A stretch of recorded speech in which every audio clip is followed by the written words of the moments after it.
I couldn't get my words out. What's up, what's up, what's up? Welcome back to another Dear Miss J, because today is J Day, friends, because every day should be J Day. Of course, always should be J Day. So I am back with some more goodies. I mean, I don't have no goodies. I don't have nothing to give you other than my mouth. And I don't have my mouth to give you either. Just scratch it, scratch. Okay, so let me say this.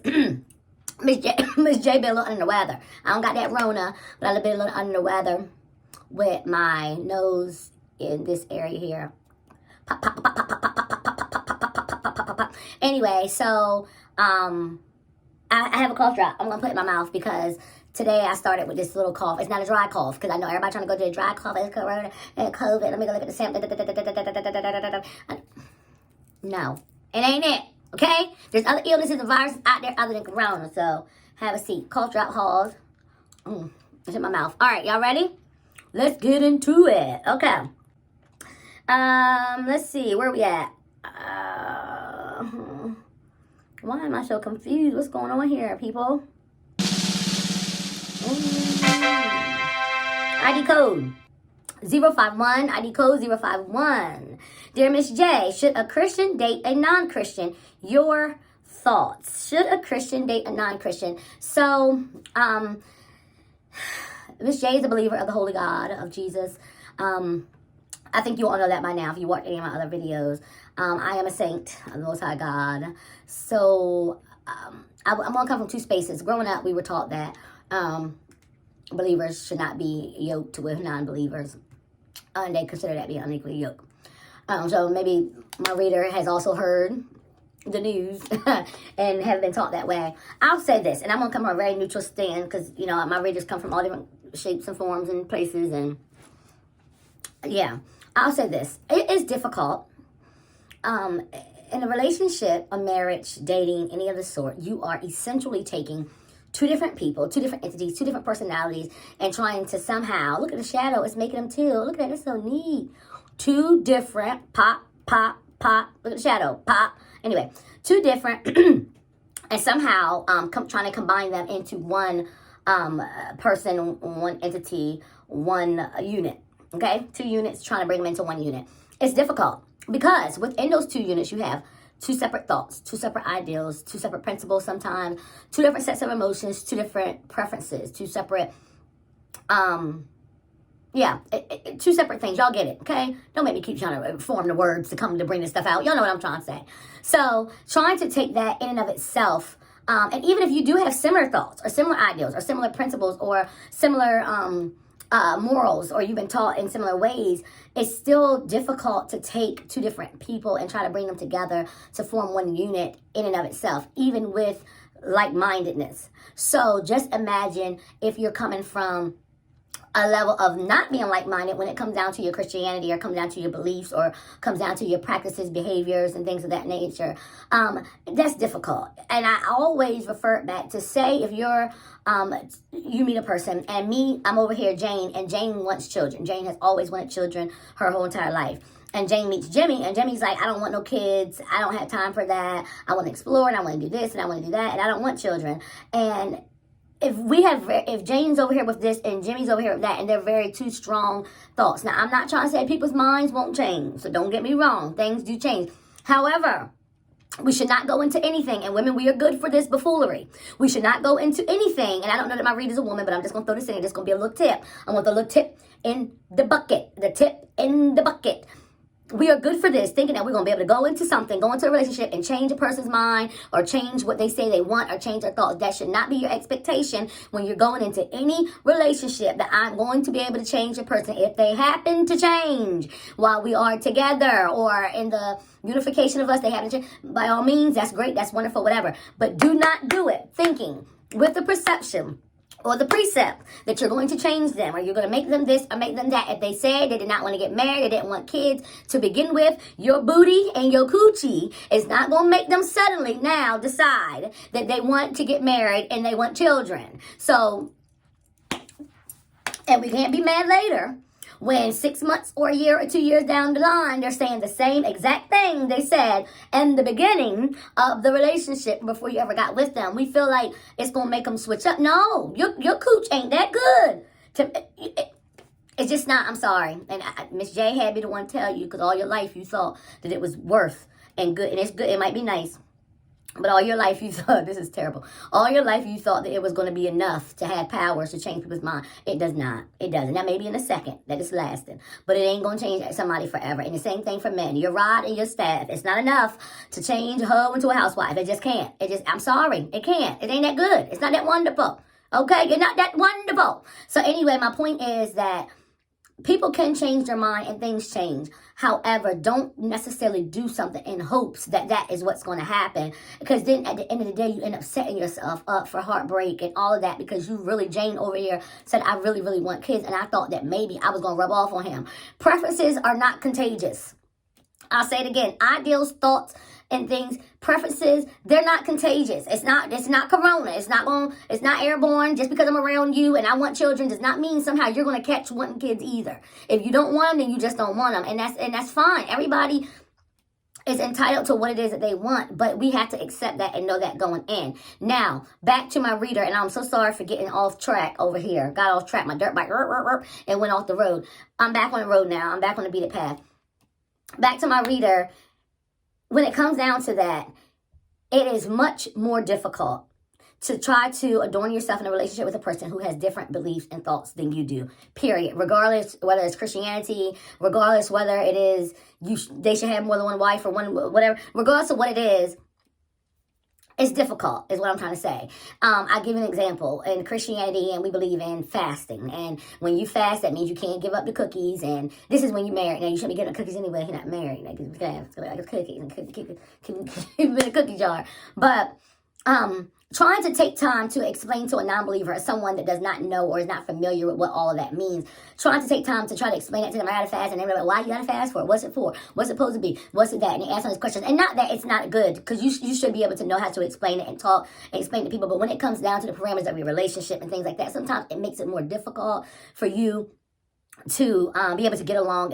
Sometimes it can cause rifts in relationships and cause rifts in a unification. So my thing is, going into it knowing that, again, it's just like saying, I want this and I don't want this. You know what I'm saying? And not to say a person that's not a Christian decides they don't want something. But all I'm trying to speak to is that when you have two different things going on here, it makes it more difficult. So I'm not going to say it's wrong. I'm not going to say it's terrible. I'm not going to say you're going to go to hell because of it. I'm not going, because you got Christians that's together and they're the biggest hell raisers that you can find on this earth. So I'm not going to get into all of that. And I'm not going to get into the religious thoughts when it comes down to that. But what I will say, that it is extremely difficult to combine two different thoughts and beliefs of that magnitude. Because if people are Christians and people are really true believers and followers of Christ, and you real and you serious about it, and it affects everything about you. It affects the way you talk, it affects the way you entertain things, it affects the way you think, it affects the way you behave. So when you're real serious about it, it's going to bleed into your relationship, it's going to bleed into your friendship, it's going to bleed into your workplace and how you are as a person, what kind of fun you have and what kind of fun you don't have. So what I'm saying is that with that big thing being there, it is very difficult, because it is a way of life. It's not a religion, it's a way of life. And with that being, this alters the way I look at life. This alters the way I do life. Because of the God I serve, it alters how I do life. And because the God you don't serve, or the way you don't believe, that alters how you do life. So that means we're not doing life the same, which probably it's going to cause an issue. It is. So in short, it will cause an issue. 9 times out of 10, it will. And somebody's going to be living unhappy, and that's all I'm going to say. ID code, dun dun dun. ID code 708, ID code 708. Dear Miss J, I was sexually molested multiple times by different men my mother brought into my life. I'm so sorry, reader. I'm so sorry. God, Miss J is sorry. This breaks my heart. I'm sorry. My mother brought into my life. I am a mother of girls, and that traumatic experience has me super overprotective of my girls, as it should. God bless you. Even allowing them to go out with their father alone. What advice would you give that I can take into consideration and easing up some of... Sorry, y'all. I got this holes in my mouth, so if I'm talking like Tweety Bird, please forgive me. Let me go back. Okay, so even going out with their father alone, what advice could you give that I can take into consideration and easing up a bit and to feel okay when with them going out with him? Thank you. Sign, a scared mother. Oh, this is... Lord. I'm so sorry. So my reader has been unfortunate enough to have dealt with molestation in her life, and I'm so sorry. People are sick. So now as a mother, she is fighting or meeting the challenge of being able to feel comfortable with her children, not only being around other people or males, females, whatever, because you got to watch the women these days too. It don't matter. People sick. You got to watch men, women. We used to be a time, it was dirty old men. Now you got the teachers, the cousins. Look, tell somebody. So not only other people, strangers or whatever, but then their own father. I get it. It makes sense. I'll say this, reader, number one, if you have reason to be concerned, then be concerned. You never can be too safe in this day and time, and it's sad that we have to have this conversation, but it is a real reality of where we are in life. If you have reason to be concerned, be concerned. Be watchful, keep your eyes out, be vigilant. Can't get my words out today. Be vigilant and be watchful. However, if your concern truly just comes from experience and just kind of like paranoia, if it's not like instinct or something else you got going on in there, because women, we have that, but if it's not any of that and you really do feel like it's rooted in bad experiences and just being traumatized by what happened to you, so maybe like a PTSD kind of thing, if you feel like it's just rooted into that, then I would, number one, definitely communicate that with your partner, with the children's father. Definitely communicate that. And they should know and understand, even if they can't empathize with it, they should still be able to understand it in a sense of where it can make sense to them. So definitely, I would say communicate that. And to them, they might feel offended, like, you think I would do it, my kid, but that's not what I'm saying. I'm not saying I don't trust you. I'm saying I've been through a traumatic experience in my life where even though I trust you, it's hard for me to get past that because of what I dealt with in my life. So that would be my first step, if you have not already, to take time to communicate that with them from a very real and vulnerable place. And I pray, God knows I pray, that they understand that and they're not a jerk and they get it and they don't make you feel worse, because then that's a whole nother issue. But I will say, for me, if it were me, whew, man, that's tough.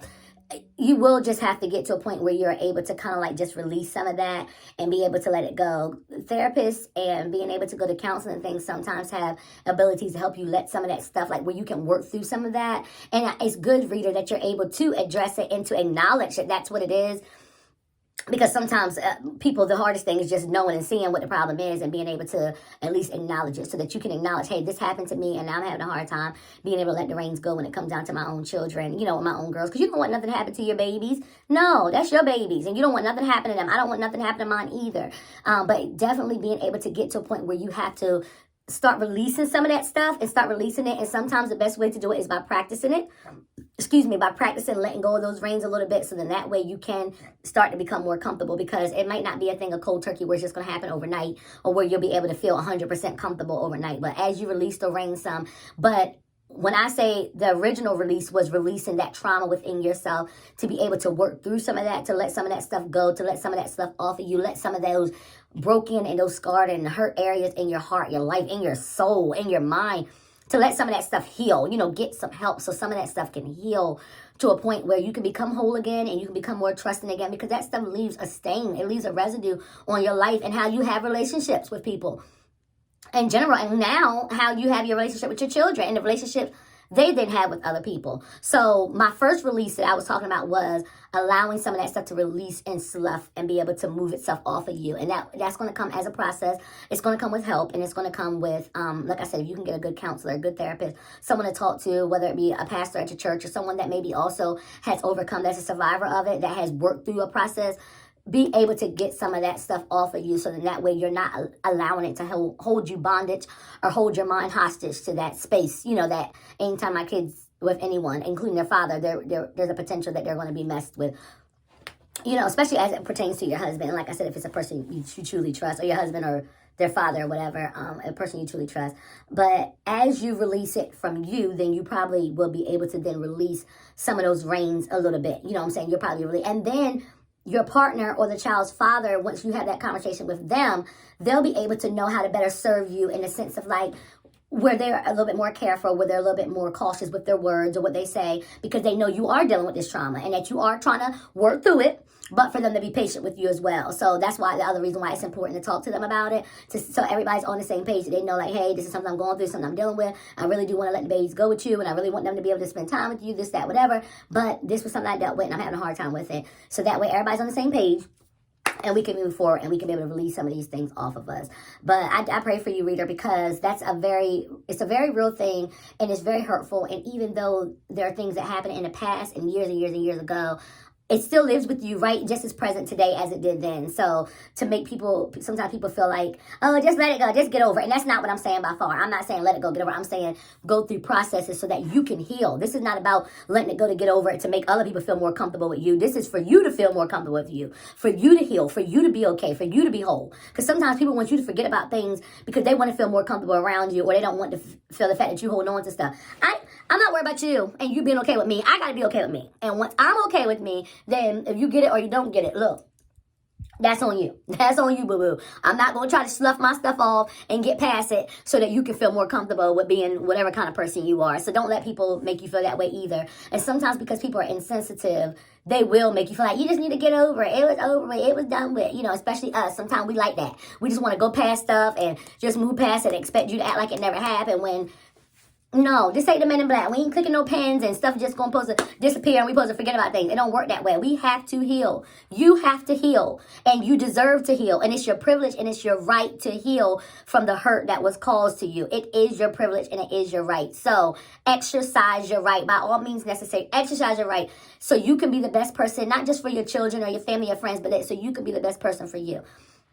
All right, friends. Dear Miss J at... dearmissj@gmail.com. Until next time.